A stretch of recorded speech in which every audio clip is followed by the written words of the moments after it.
गति 100 शब्द प्रति मिनट।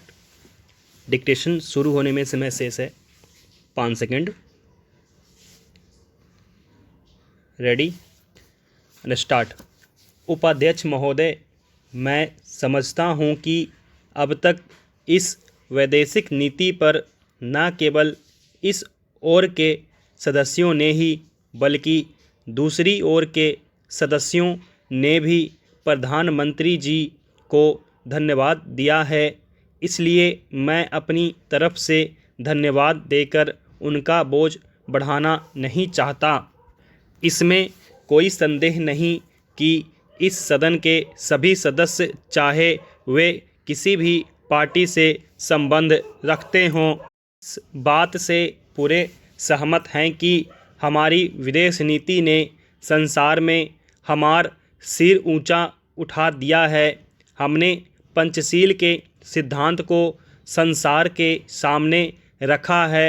यदि हम उस के आधारभूत सिद्धांत पर दृष्टिपात करें तो हमको पता चलता है कि हमने संसार में एक जो सबसे बड़ा काम किया है वह यह है कि हमने तनाव को कम करने का प्रयत्न किया है। जिस समय हमने नई नई स्वतंत्रता प्राप्त की तो हमारे सामने बहुत से प्रश्न थे। उनके साथ ही हमारे दो बड़े गुट थे जो कि एटम बम और दूसरे बम के लिए हुए हमको चुनौती दे रहे थे कि अगर हमने उनमें से किसी एक गुट में सम्मिलित नहीं हुए तो हमको बड़ी कठिनाई होगी।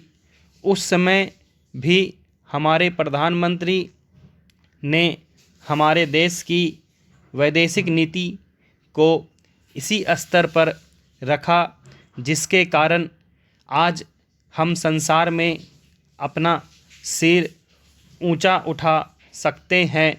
हमने जो संसार के सामने पंचशील के सिद्धांत को रखा उसका सबसे बड़ा फल यह हुआ कि एक सम्मेलन हुआ जिसकी ओर मैं आपका ध्यान दिलाना चाहता हूँ।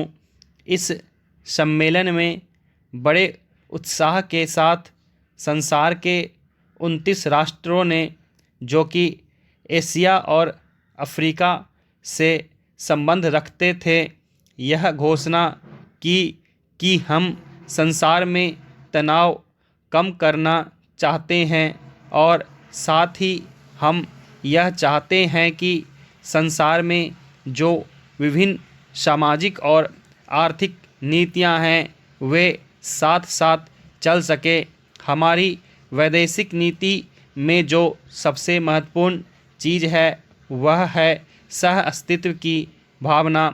उसी भावना के फलस्वरूप हम देखते हैं कि आज कोरिया का युद्ध नहीं हुआ जो कि एक तीसरे विश्व युद्ध के रूप में परिवर्तित हो सकता है। हमारी इस नीति के कारण हमारे अमेरिकी मित्र हमसे कुछ अप्रसन्न भी हो गए, लेकिन यदि हम ऐसा ना करते तो आज संसार को तीसरा युद्ध देखना पड़ता।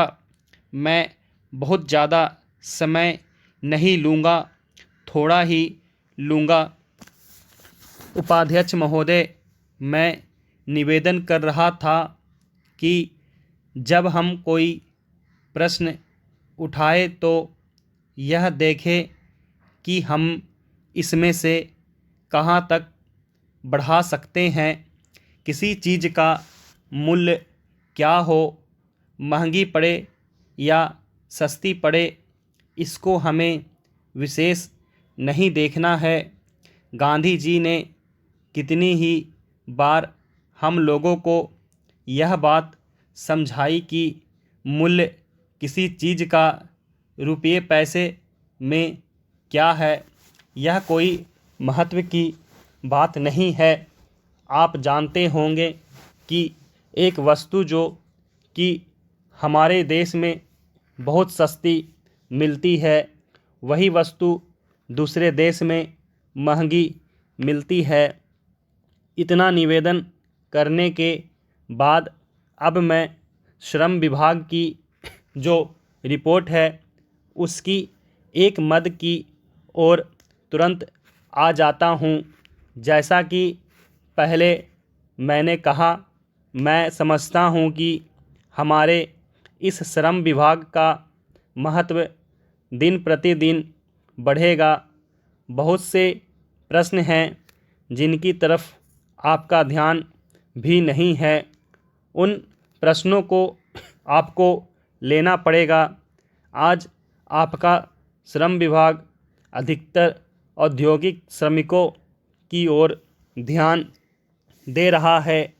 अभी हमारे माननीय सदस्य ने जो खेतीहर मजदूरों की दशा सुधारने की ओर भी आपका ध्यान दिलाया था और बतलाया था कि आज उनकी कैसी खराब हालत हो रही है। मैं उनसे पूरी तरह सहमत हूँ। हमारी सरकार का ध्यान देहाती श्रमिकों की ओर नहीं गया है, उनकी बड़ी बुरी हालत है। आपने उनकी दशा सुधारने के लिए क्या किया है? मैं पूछना चाहता हूँ कि जो लाखों और करोड़ों आदमी देहातों में बेकार बैठे हुए हैं, उनको मजदूरी और काम दिलाने के लिए आप क्या कर रहे हैं? करीब 7 लाख आदमी नौकरियों के लिए प्रार्थी है, जैसा कि रिपोर्ट में लिखा है।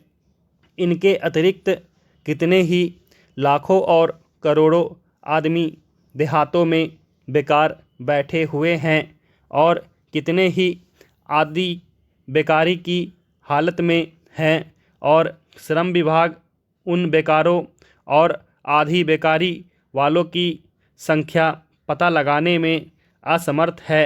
उनकी संख्या हमको कहीं नहीं मिलती है। मेरा निवेदन यह है कि हमारे देश में बेकारी बहुत अधिक है। जितना अधिक हम बेकारी को दूर कर सके, उतना ही अधिक हम अपने देश और समाज को सुखी बनाएंगे। इस कार्य में आपका और आपके विभाग का दायित्व बहुत अधिक है। जो भी नया काम आरंभ होता है उसका दायित्व श्रम विभाग पर रहता है। धन जनता की भलाई के लिए खर्च होना चाहिए। स्टॉप।